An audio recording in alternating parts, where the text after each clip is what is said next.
Ертеде өз еңбегімен күн кешірген бір кедей шал болыпты. Шал өмірінде бір шыр еткен көрмепті. Бар тілегі бір бала екен. Шалдың кәсібі отыншылық екен.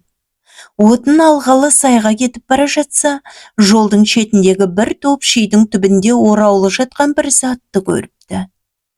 Алып қараса, жаңа туылған нәресте бала екен. Шал қолына алысымен бала шырылдап жылай бастапты.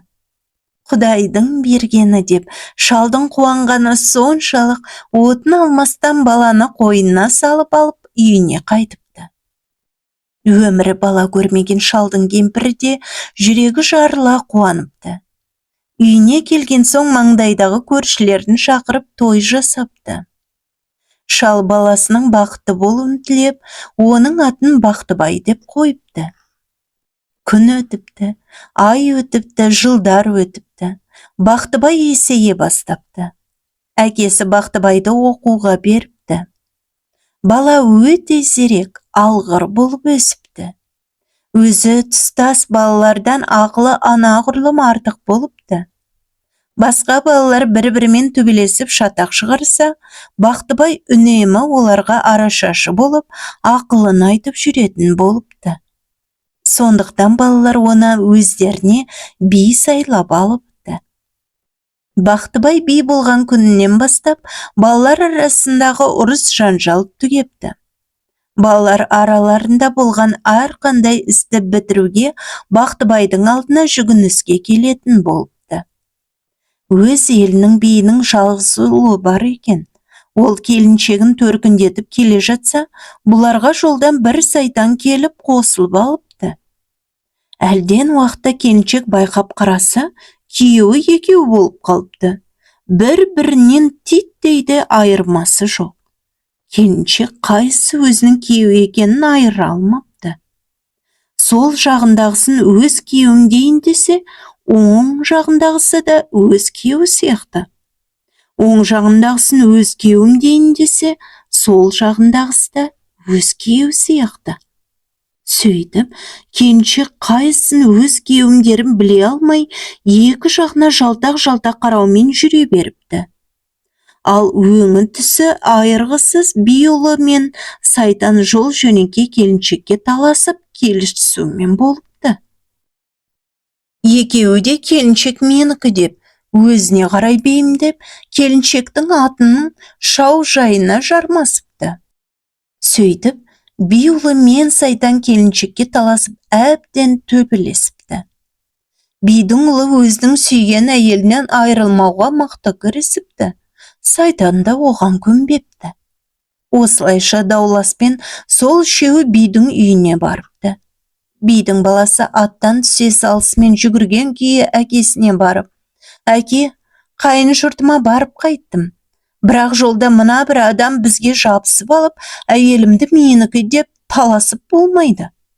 Өзің айырмасаң менде шама жоқ» депті. Мұның артынан іле-шала баяғы сайтан келіп, «Әке, қайын жұртыма барып қайттым. Бірақ мына біреу неме менің әйеліме жабысып таласып болмай жүр. Мұны өзің айырып бермесең, менде айырарлық шамам жоқ» депті. Сонда келіншек, «Ата, менде айыра алмадым. Қайсы сіздің балаңыз екен?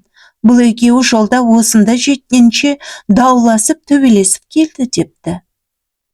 Би қанша бағдарлап қараса да, қайсы өзінің жалғыз ұлы екенін айыра алмапты. Бидің әйелде қайсы омырау сүтін берген өз баласы екенін білмепті. Сөйтіп, әке-шешесі баласының әрқандай белгілерін қарастырса да ұқсас болыпты. Ешқандай нәтиже шығара алмапты. Бұлар ақылы таусылып, амал таппаған соң, ақырында көрші елдегі бір білгішке барып сынатпақ болып, өзі, әйелі, баласы, келіні және сайтан болып бесеуі білгішке қарай аттаныпты. Бидің ұлы мен сайтан тыныш жүрмей жол жөнекей керілдесіп отырыпты. Бұлар ұзақ жол жүріпті. Бір ауылдан өте бергенде үлкен орманды сайда ойнап жүрген бір топ балаға кезігіпті. Жолаушылардың дауласып бара жатқанына таңырқаған балалар жиналып бұларды тоқтатып алыпты. Сіздер неге дауласып келесіздер? Егер сіздер шеше алмаған іс болса, біз сұрап бітіріп қояйық, депті балалар. Даулылар бұлардың қолынан не келеді деп менсінбей жүріп кетіпті. Сонда балалар тағы да, біздің ақылды да әділ биіміз бар. Бітпеген қандай жұмыс, дау болса да оның билік айтуға ақылы жетеді, депті. Басқаның қолынан келмеген жұмысты бұлар қайдан бітірсін деп тағы да кекетіп, сайды өрлей жүріп кетіпті бұлар. Біздің сондай ақылды да әділ биімізді неге көзге ілмейді? Бұларға көресісін көрсетейік, деп барлық бала сайдың тасымен атқылап, әлгі бесеуін жүргізбей қойыпты. Жүруге жол таппай бөгелген би бастаған 5 жолаушы лажсыздан балалардың биінің алдына барып жүгініпті. Балаларға болған оқиғаны баяндап беріпті. Ей, екі жігіт, екеуің қазір жалаңаштанып шешініңдер. Шешініп болған соң, анау төбеден бері қарай жарысасыңдар. Озып кеткенің мына құмыраның ішіне кіресің де, артта қалғаныңды өлтіремін. Келіншек озып келгендікі болмақ, депті Бақтыбай. Бақтыбай балаларға бұйрық ретінде, сендер сөреден көмбеге дейін екі жаққа қаз қатар тізіліп тұрыңдар, артта қалғанды ұстап алыңдар, депті. Бұл билікті естігенде би де, бәйбіше де, келіншек те зәре құты қалмай ұшыпты. Арты не болар екен деп күтіпті. Сонымен жарыс басталыпты. Бір кезде екі жігіттің біреуі озып келіпті де, Бақтыбай әзірлеп қойған құмыраның ішіне еніп кетіпті. Бақтыбай жалма-жан құмыраның аузын тығындап алыпты. Ал артта қалған жігітті өлтірмеуге балаларға бұйрық беріпті.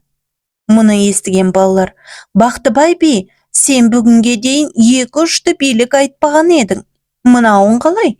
Мұны әлгінде өлтірмеп едің. Енді өлтірмеңдер деуің мәнісін айтшы, деп жан-жақтан сұрақ қоя бастапты. Сонда Бақтыбай би асықпастан тұрып былай деп жауап қайырыпты. Мына құмыраға кірген адам емес, сайтан. Ал мына артта қалған жігіт нағыз адамзат. Әйелдің жұбайы осы. Мен бұл екеуінің қайсы адамзат, қайсы сайтан екенін айыру үшін осы амалды қолдандым. Шындығында мына құмыраның ішінде адамзат сыймайды, депті. Бұған балалар әбден риза болыпты. Құмыраны балалардың алдында үлкен от жағып өртеп тастапты. Сөйтіп, әлгі жігітті сайтанның пәлесінен осылайша құтқарып, келіншегін қосып қойыпты. Мұны көрген би қуанышы қойнына сыймапты. Бақтыбайға көп алғысын айтып, елін шақырып той жасатыпты. Қашанда елді ақылды адам сұрауы керек. Бүгіннен бастап осы елдің биі Бақтыбай деп өз аузынан жариялапты. Қой асығы деме, қолыңа жақса сақа қой деген мақал осыдан қалып.